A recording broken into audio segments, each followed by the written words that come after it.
Shalom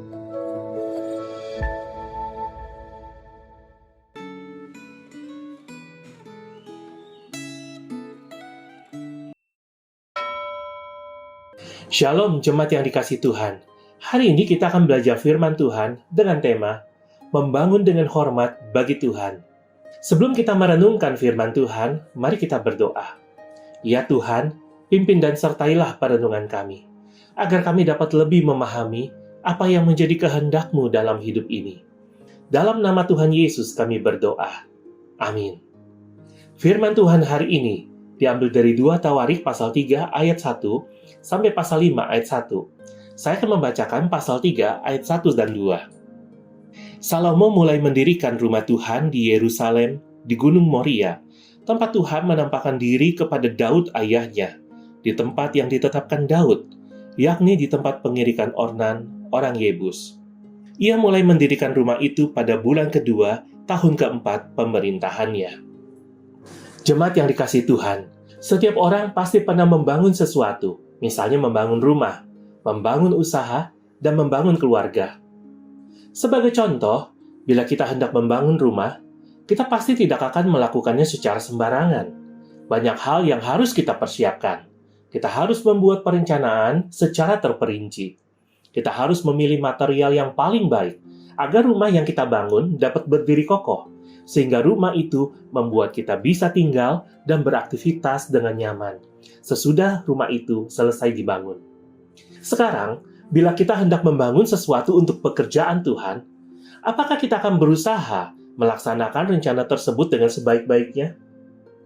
Dalam 2 Tawarik pasal 3 ayat 2-17, kita membaca data terperinci tentang ukuran bagian-bagian bait Allah serta bahan yang digunakan dalam pembangunan, termasuk emas murni yang digunakan, berbagai ukiran yang akan dibuat, dan berbagai detail menyangkut pembangunan bait Allah.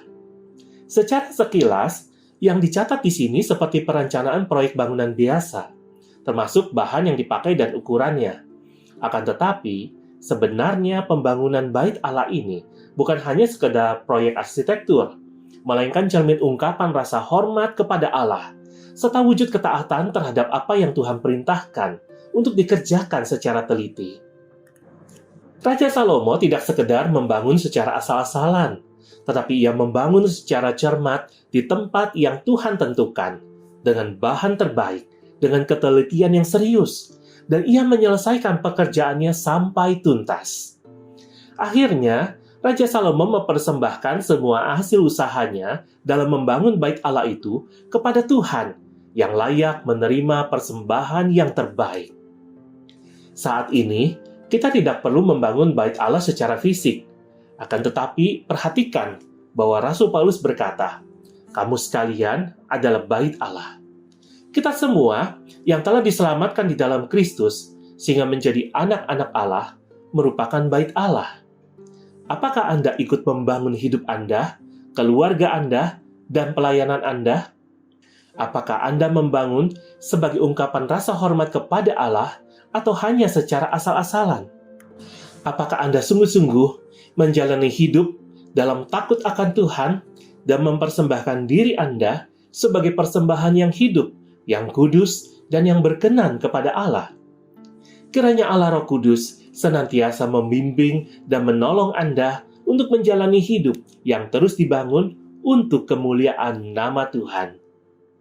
Mari kita berdoa. Bapa kami di surga, kami bersyukur untuk firman-Mu pada hari ini.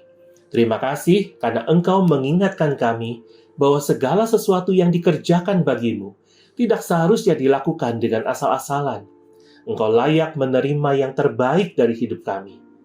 Ampuni kami ya Tuhan, kalau selama ini kami sering membangun hidup, keluarga, dan pelayanan kami dengan setengah hati, tanpa kesungguhan, tanpa ketelitian, dan tanpa rasa hormat yang seharusnya kepadamu. Tuhan, ajarlah kami untuk hidup dalam takut akan Engkau. Tolong kami, supaya kami tidak hanya sibuk membangun hal-hal lahiriah, tetapi sungguh membangun hidup kami sebagai bait-Mu yang kudus. Bentuklah hati kami agar makin taat, makin sungguh-sungguh, dan makin rindu mempersembahkan yang terbaik bagi kemuliaan nama-Mu. Pimpin kami dalam membangun keluarga kami, pekerjaan kami, dan pelayanan kami, supaya semuanya dikerjakan dengan hati yang hormat kepadamu, dan dengan kerinduan untuk menyenangkan hatimu. Roh Kudus, tuntunlah kami terus, supaya hidup kami menjadi persembahan yang hidup, kudus, dan berkenan kepada Allah. Biarlah segala hidup kami dibangun, bukan untuk kemuliaan diri sendiri, tetapi untuk kemuliaan Tuhan saja. Di dalam nama Tuhan Yesus, kami berdoa. Amin.